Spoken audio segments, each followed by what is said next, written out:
7h36, bonjour Adrien Gindre. Bonjour. Votre invité, Édouard Geffray, ministre de l'Éducation nationale. Bonjour Édouard Geffray. Bonjour. C'est votre première interview depuis la mort de la jeune Liana. Vous faites partie des ministres qui ont choisi de déclencher une enquête administrative pour tirer toutes les conséquences de ce drame. Alors, première conclusion attendue en fin de semaine prochaine. Il se trouve que votre collègue de la justice, Gérald Darmanin, a déjà évoqué des failles, des dysfonctionnements. Hier soir sur TF1, le patron des gendarmes parlait même d'échecs. Ça, c'est pour la partie justice et enquête.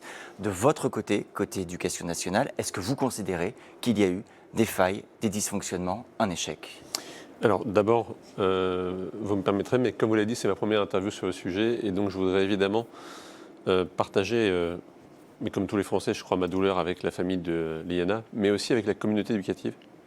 Il y a des élèves, il y a des professeurs qui sont très marqués. On a mobilisé plus de 40 médecins et psychologues pour venir à leur appui depuis lundi. Et donc voilà, je me permets de partager ça parce que c'est important.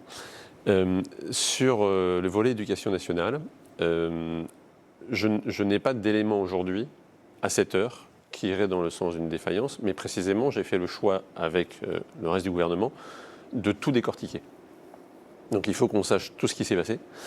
Et donc voilà, par principe, j'allais dire, j'ai déclenché, je me suis associé à cette enquête pour qu'on puisse tout savoir. Mais c'est-à-dire que vous ne savez pas, juste pour bien comprendre, vous ne savez pas dire aujourd'hui avec certitude si, oui ou non, par exemple, des alertes ont ou pas été prises en compte, si les remontées de signaux faibles, explicites, concernant soit le suspect Jérôme Barella, soit même l'état personnel de ces victimes dans le monde éducatif, à l'école, si tout cela a ou pas été pris en compte. Ce qu'on sait dire, c'est qu'il y a 5 ans, M. Barella il y a eu un signalement qui a été émis par une proviseure alors qu'il était agent de la région.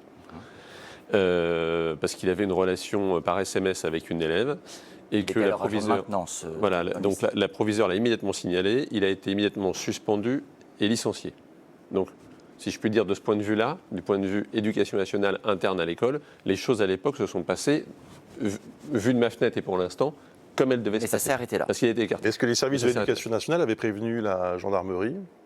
Alors, à ma connaissance, non, mais c'est partie des choses qu'il faut vérifier, et y compris parce qu'à l'époque, ils n'ont probablement pas considéré qu'une relation par SMS, qui était certes inappropriée, relevait du champ pénal. Vous voyez, ils auraient dû le faire, de votre point de vue ? Ils auraient dû prévenir la justice et la police ? Alors, on va voir quels éléments étaient à leur disposition. À ce stade, non, mais une fois encore, je n'en sais rien, donc je vais attendre les conclusions la semaine prochaine et on verra pour être sûr qu'on n'a pas laissé passer quoi que ce soit. Alors, je précise qu'il y a quelques jours à peine, le gouvernement a présenté une loi sur la protection de l'enfance. Le Premier ministre a indiqué qu'elle allait être rectifiée par le Conseil des ministres dans 10 jours. Dans cette loi, dans ce texte-là, il y avait notamment, et ça avait beaucoup fait réagir il y a quelques jours, cette liste noire des personnels interdits à l'école. Poursuivons sur l'exemple que vous donniez. Jérôme Barella, licencié en raison d'une relation jugée inappropriée avec une lycéenne. Est-ce que de votre point de vue, avec cette loi, si elle était déjà en vigueur aujourd'hui, Liana serait toujours en vie ? Est-ce que cette liste noire aurait permis de déclencher l'alerte et de le mettre hors d'état de nuire ? Alors, ça n'a pas le même objet.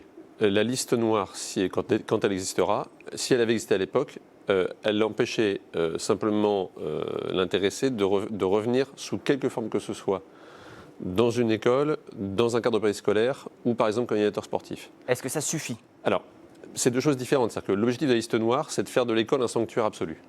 Voilà, très clairement. Et c'est de faire en sorte qu'on n'attende pas la condamnation pénale pour empêcher quelqu'un de revenir chez nous. Mais on voit que ça n'empêche pas que quelqu'un qui ait pu nuire dans le sein de l'école puisse nuire en dehors de l'école. Alors, c'est pour ça que ça, pour le coup, c'est un volet qui relève de la justice et du pénal.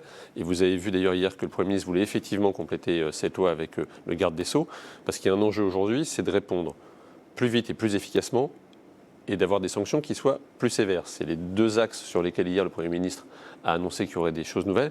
Ça, c'est une réponse judiciaire.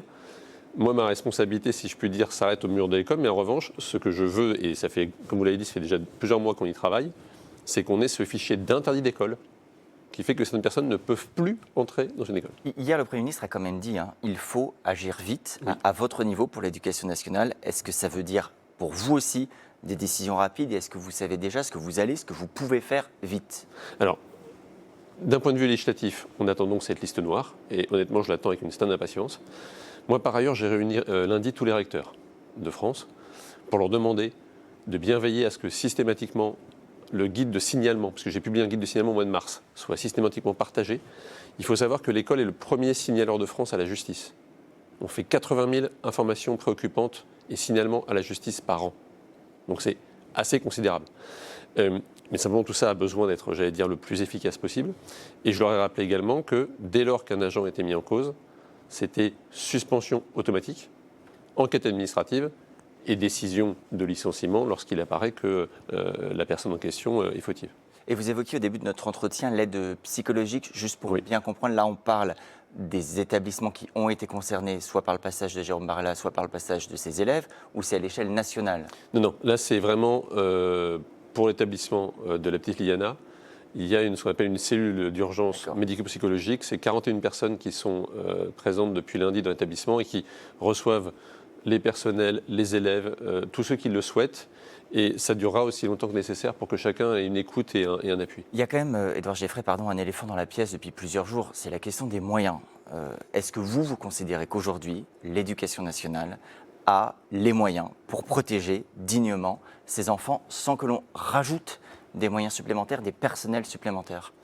En fait, nous, on a une fois encore, le principal enjeu pour nous sur ce sujet-là, c'est d'identifier les personnes, si je puis dire, dangereuses et de les empêcher par tous les moyens d'entrer. Alors, ça se traduit par quelques moyens financiers une fois qu'on aura cette liste noire, parce qu'il va falloir mettre en place un certain nombre de processus informatiques, etc. Mais voilà, ça, c'est la première chose. De l'autre côté, si vous voulez, il faut savoir que, notamment avec l'éducation à la vie affective et relationnelle, puis sexuelle dans le second degré, les élèves sont déjà en situation de pouvoir parler à leurs professeurs, de pouvoir parler à leurs infirmières scolaires, par exemple. Et accessoirement d'ailleurs, c'est quand même des moyens que justement on augmente cette année. On crée des postes d'infirmières scolaires en plus, on crée des postes d'assistants sociaux en plus, de psychologues en plus. Encore plus d'enseignement à la vie affective et relationnelle et à la sexualité pour ce qui est des adolescents, pour éduquer davantage à la libération de la parole, savoir comment le formuler et savoir surtout comment mieux l'écouter. Alors, savoir déjà ce qui est normal et ce qui n'est pas normal comme comportement de la part d'un adulte, ça commence par là. Le tout début, c'est ça. C'est le respect du corps, le respect de soi et donc les comportements qui doivent être signalés de la part d'un enfant, qui doivent être refusés de la part d'un enfant. La prise de conscience du risque. Et ensuite, effectivement, c'est la libération de la parole. Et de notre côté, c'est évidemment accueillir cette parole. Je vous disais tout à l'heure, 80 000 informations préoccupantes et signalements par an, toutes causes confondues. Mais l'école est un espace de parole pour un enfant, on le sait. Et c'est par conséquent les protections. Merci beaucoup, Édouard Geffray. Merci pour votre présence ce matin